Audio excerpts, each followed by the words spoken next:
Encre d'histoire, Plume et Voix, Alban de Maigret.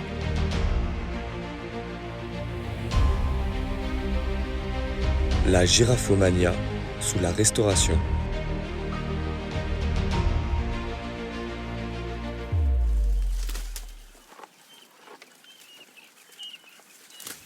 La forme la plus élevée de la vie animale est la girafe, écrivait Jean Charles dans La Foire au cancre en 1962.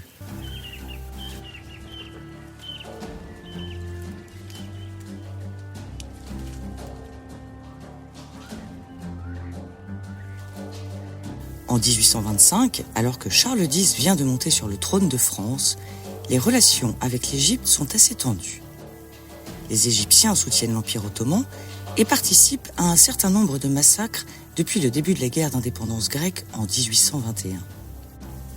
C'est en réaction à la mise en danger du berceau de notre civilisation que naissent dans la France romantique des comités de Philhellène.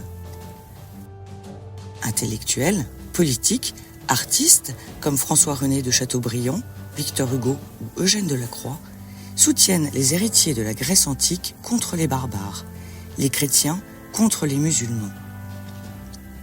N'oublions pas au passage de rendre hommage au poète Lord Byron qui trouva la mort à Missolonghi en 1824 en défendant la même cause.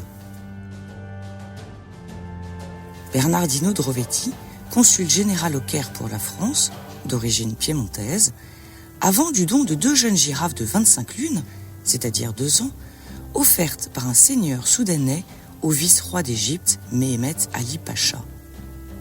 Le diplomate aventurier suggère au vice-roi d'en offrir une à Charles X pour décrisper les relations franco-égyptiennes, au moment où son homologue britannique fait la même requête pour des raisons similaires. Le Pacha accepte volontiers et suggère que les 2 consuls tirent au sort la girafe destinée à leur pays. C'est un Drovetti triomphant qui écrit au baron de Damas, alors ministre des Affaires étrangères. « Je suis heureux de faire savoir à votre Excellence que le sort nous a été favorable. Notre girafe est en effet solide et vigoureuse. Celle qui est échue au roi d'Angleterre est maladive et ne vivra pas longtemps. » L'avenir lui a donné raison puisque la girafe anglaise ne vécut que quelques mois. Encore faut-il livrer le cadeau à 4 pattes à son destinataire parisien. Autant dire que l'entreprise est de taille, bien que la girafe soit de race Maasai, donc moins haute que ses cousines, avec seulement 4,40 m de haut. Elle parcourt la savane jusqu'à Sénart, parvient ensuite à Khartoum à bord d'une felouque, reprend quelques forces et arrive à Alexandrie, toujours en felouque, pour une première traversée de 3000 km jusqu'à la Méditerranée. À Alexandrie, l'on trouva le pont d'un navire sarde, le Due Fratelli, afin que la girafe installée à fond de cale puisse y glisser son long cou. Et l'on installa sur le mât un prélard pour protéger l'exotique animal des intempéries. Drovetti prit soin d'embarquer 3 vaches, 2 antilopes, 3 soudanais et un valet d'écurie en charge de la traite. Car Dame Girafe ne boit pas moins de 25 litres de lait par jour. Stefano Manara, capitaine du Brigantin, dit-on, s'attache tant à son hôtesse d'honneur qu'il lui chante des chansons pour l'apaiser au cours des tempêtes. Le bateau jette l'ancre dans le port de Marseille en octobre 1826, où le présent royal est accueilli par le comte de Villeneuve-Bargemont, préfet des Bouches-du-Rhône. Lui aussi semble succomber à l'immigrante qu'il surnomme « ma pupille » ou encore « cette belle enfant des tropiques ». Après une si longue traversée, un vrai repos s'impose pour la longiligne girafe, pendant que l'on décide des modalités de son transfert à Paris. Les uns suggèrent la voie maritime jusqu'au Havre en contournant l'Espagne, d'autres la voie fluviale par le Rhône, la Saône et la Seine.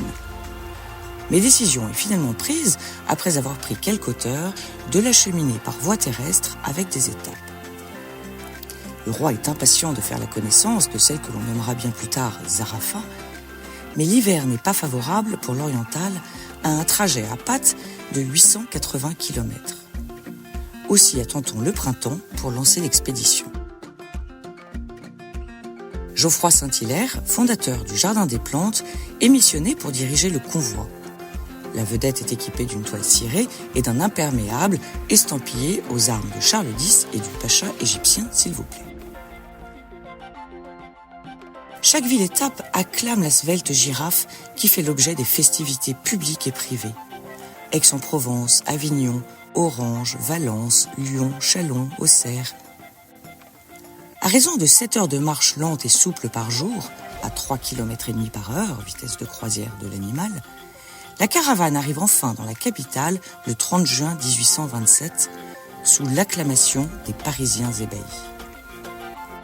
On raconte que Stendhal et la duchesse de Berry, trop impatients de découvrir la première girafe ayant foulé le sol français, passèrent les barrières de Paris pour venir à sa rencontre.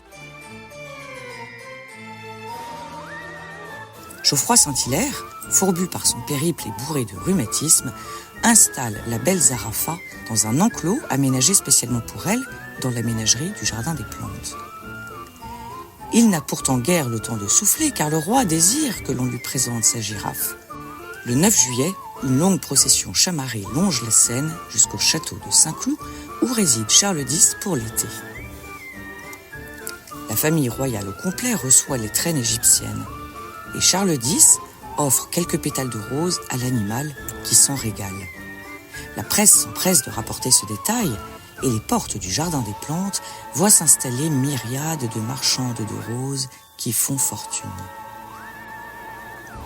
Après la cérémonie et bien avant Sophie la girafe, Zarafa devient une vedette. Pas moins de 600 000 visiteurs curieux se déplacent au Jardin des Plantes en moins de 6 mois. Bien plus encore, elle atteint le statut de coqueluche des Parisiens qui se voue à une véritable giraphomania. 1827 d'ailleurs est qualifiée année de la girafe. Le gardien personnel de la star se fait régulièrement reprocher par ses supérieurs de ne rien faire. Il leur rétorque qu'il est occupé à peigner la girafe, donnant naissance à l'expression qui qualifie les paresseux.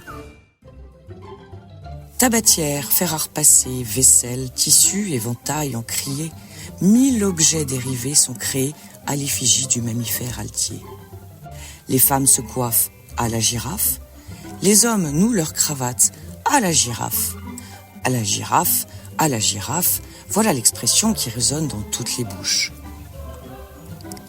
Les caricaturistes et pamphlétistes la croquent et parfois se moquent.